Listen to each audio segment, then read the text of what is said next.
Behind me is an R34 GTR, but this car is no run-of-the-mill R34 GTR. It was owned by the late Paul Walker. Today we're going to be talking to Sean Morris and get into the history of the car and also take it out for a drive. What's up guys, my name is Dustin Williams and today we are in Los Angeles, California driving an R33 GTR. Top Rank Importers was kind enough to lend us this car for the day, and in today's video I'm going to be explaining to you guys one of the biggest questions that I get asked. How do I actually rent one of these in Japan and drive around? For me personally, I would look over at Top Rank Importers. They can help you find somewhere specifically in Japan to rent something like this.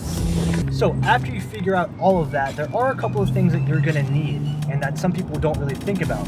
Number one being, you're gonna need an international driver's license. In order to drive in a different country, your US license won't work. So the easiest way to do this is to go to your local AAA or DMV and go sign up for one. It's super easy, takes about an hour, and you're set and ready to go after all of that. You're going to want to get insurance. Insurance is very important because when you're over there, you don't want to rent a car, have something happen to it, and then you're on the line for something going wrong. So I would head over to Top Rank Importers. They can help you out and source insurance that will work for you. Well, once you pick up your car, there are a couple of things to know before you actually start driving around. Number one being, there are toll roads. Now, driving in Japan is pretty expensive and toll roads are very frequent. So you're either going to want to set up a toll account or you're going to want to carry lots of cash with you so that you can get through the toll roads. Next up are the gas stations. Gas stations are a little bit harder to find in Japan and gas is a little bit more expensive.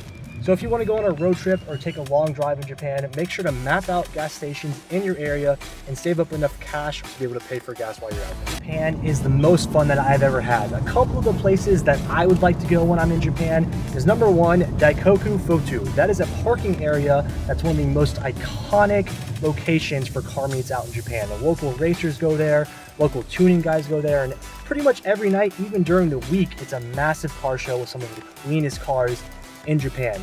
So if you're looking for some kind of car show or JDM car scene, Daikoku Futo is definitely a good option. Next up, if you're looking for some kind of spirited drive or long road trip, one of my favorite places that I've ever been has been Hakone. Hakone is a legendary turnpike freeway out in Japan where you can go do toge style spirited driving. And at the top of the mountain, there's actually a little restaurant that you can eat at, have a nice Japanese lunch or dinner, see Mount Fuji and watch the sunset. It's a very, very cool experience and the drive is unforgettable.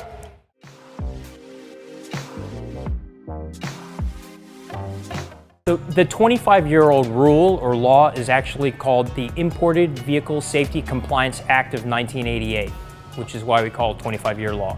A little easier to say. This rule exists because people can't do things correctly. So before 1988, you could do personal imports and you would have to bring the car into compliance. There was no real program to make sure that the cars were brought into US specs. And that's the reason that they had to make it more difficult. They had to make it so that there was just registered importers that could actually legally import cars and do the whole program of actually doing the things required to make a car meet a federal motor vehicle safety standard. So when cars are over 25 years old, they're exempt from federal motor vehicle safety standards. So people say, well, what's federal motor vehicle safety standards or FMVSS? And those are things like headlights, glass, it's things like crash protection, safety standards, seat belts, all those kinds of things are federal motor vehicle safety standards. When a car hits 25 years old, it's exempt from any of the safety requirements, from meeting any of the things. We don't have to change headlights, we don't have to change glass, we don't have to change any of the speedometer clusters in kilometers an hour. Those are all things that they decided that once a vehicle reaches that age, it basically no longer infringes on new car sales. So one of the big things on the 25-year rule is a lot of people say, hey, Mercedes did a lot of the lobbying, or there was a lot of lobbying by the manufacturers, basically to make it more difficult to bring in vehicles that were under 25 years old. That is true, and that's part of the reason why the act was passed, was to basically make it more difficult. But it's more like you just have to have a level playing field. And so the level playing field is that a car that's imported has to meet the same requirements.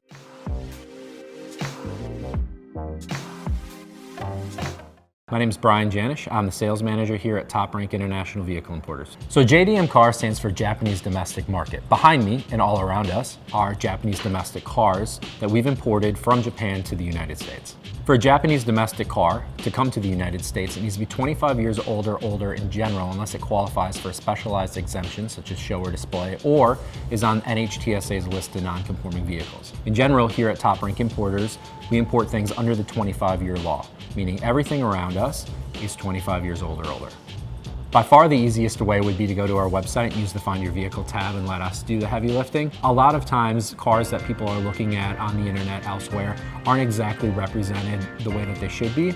So for example, if a car is too excessively modified or there's something about the vehicle that would cause it to not be eligible for import, you may have just wasted a whole bunch of time looking into a car that we're going to have to move on to the next one for anyhow. So let's say you find the car yourself in Japan. There's a few ways that we can go about securing the car for you. First off would be negotiating with the seller, assuming it's a dealership or possibly under negotiation at auction, and trying to secure the car that way. If the car is from a private party, again, reaching out to that individual and seeing what we can do about arranging the purchase on your behalf is all possible. We'll need payment on the vehicle pretty much up front in order to be able to make that deal happen right away. But basically, after the car is purchased, we bring it to Top Rank Japan, where we can have the car either stored, inspected, or just prepared for export immediately. So when we are looking to purchase an R32 GTR, and obviously we have a lot of them, or any JDM vehicle for that matter, there's a few things that we look for. One, regional. So we want to make sure we buy the car from a region that isn't notorious for rusty cars, lots of salt on the road. We take climate into consideration. And then the next thing that we start looking into is overall condition of the vehicle. So we want to make sure that the car, if possible, hasn't been involved in any major accidents or has any large rebuild issues on it. And then also, even if the car is from the Tokyo region, really starting to look into some of the rust issues that can be common on these cars. Rear quarter panels, the underside of the car obviously can be certainly an issue inside the trunk, sometimes an issue for rust as well. So it goes beyond just the surface and what you see on the outside of the car. So let's start with an R32 GTR, which is our most popular car that we sell. If you're looking to purchase one of those in Japan, expect to spend around at least $30,000 for a solid car. On top of that, you'll have the cost of transportation to Top Rank. You'll have the cost of export, which is $5,500, which also includes the cost of import.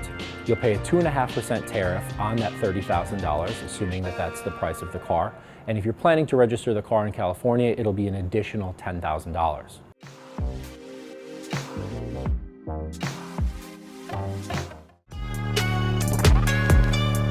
What's so special about this Motorex R34 GTR is actually the first owner of it was Paul Walker. So the audition for the first Fast and Furious movie, Craig Lieberman contacted us and he wanted us to bring a few GTRs over.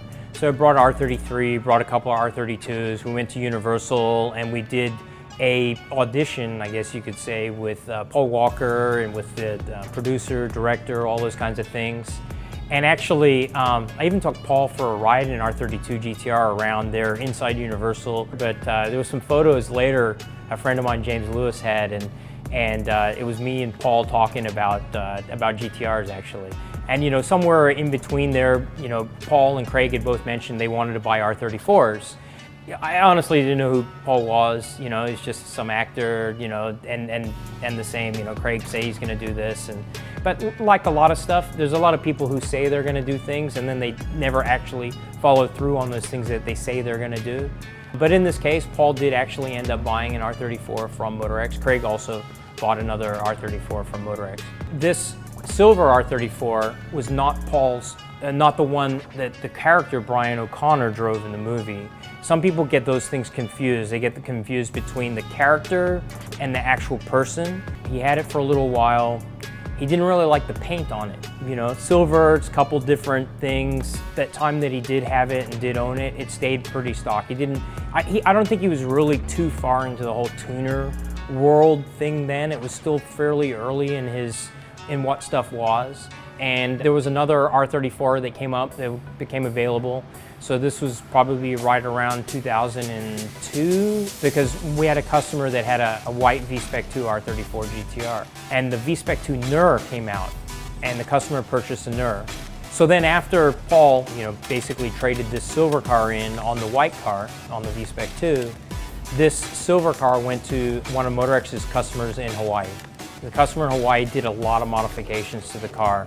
It basically ended up being almost just like the R34 that was in Too Fast, Too Furious. Almost just like that car, almost just like Blackbird, basically. So while I was in Hawaii, it got seized by the DEA, and when it was seized, it was actually sold at auction. And a customer out in Texas purchased the vehicle. Then this owner had the car for about 12, 13 years or something like that. And I talked to him relatively often, and I said to him, hey, if you're ever looking to sell it, let us know. I mean, we're interested in it. And so he really didn't do much with it. It pretty much sat. It had a big audio system, a lot of stereo gear and stuff in it at some point, and some of it was partially stolen out of the car, I think, when it was seized. And so then once the third owner there here in the US was ready to sell, we purchased it from him. So some people have asked us about the modifications and things on the car, putting it back to stock and doing things like that. And to me, the car's period correct, and it's got all the C-West body kit and the carbon fiber GT wing. Like that GT wing was $2,500 or something back then when this car in 2000.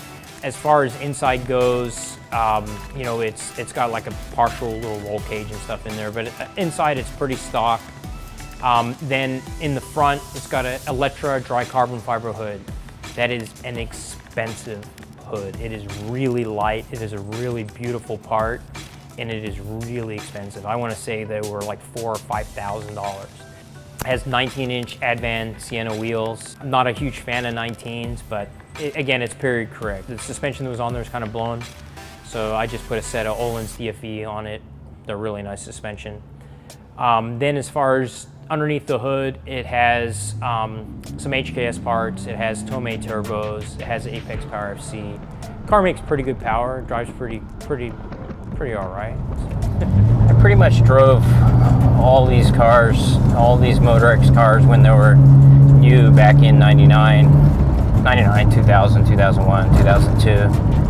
I used to do the mileage conversion and a bunch of other stuff on them, so it's interesting nearly 20 years later to be in them and driving them.